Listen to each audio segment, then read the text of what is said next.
আমরা জেনারেলি এটা বলি যে অফ স্ক্রিন কেমিস্ট্রি না হলে অন স্ক্রিন কেমিস্ট্রি ফুটে ওঠে না।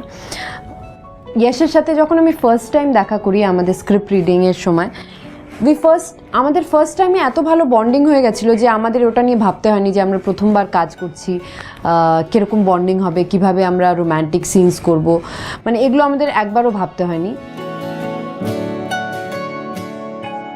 ঠিক এমন এভাবে তুই থেকে যা স্বভাবে, আমি বুঝেছি ক্ষতি নেই আর তুই ছাড়া গতি নেই।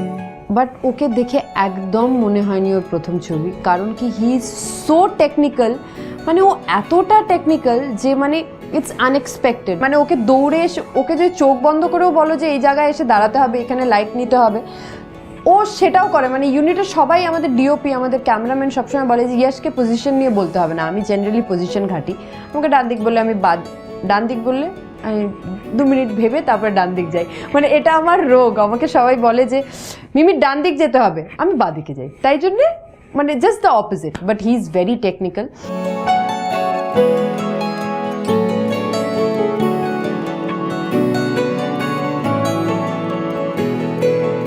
গানটা যেহেতু ভীষণ টাচি, ভীষণ রোম্যান্টিক, তো ওটার জন্য আমাদের নিজেদের থেকে ইমোশনস আসাটা খুব দরকার ছিল। ওটা যদি আমরা ভালো ফ্রেন্ডস না হতাম তাহলে ওটা সম্ভব না হতো না। ঠিক এমন এভাবে তুই থেকে যা স্বভাবে। And he is a sweet heart to work with. খুব ভালো লেগেছে ওর সাথে কাজ করে, আর ও খুব ভালো কাজ করেছে এই ছবিতে। আর আশা করি তোমাদের সবার আমাদের নতুন জুড়ি খুব ভালো লাগবে।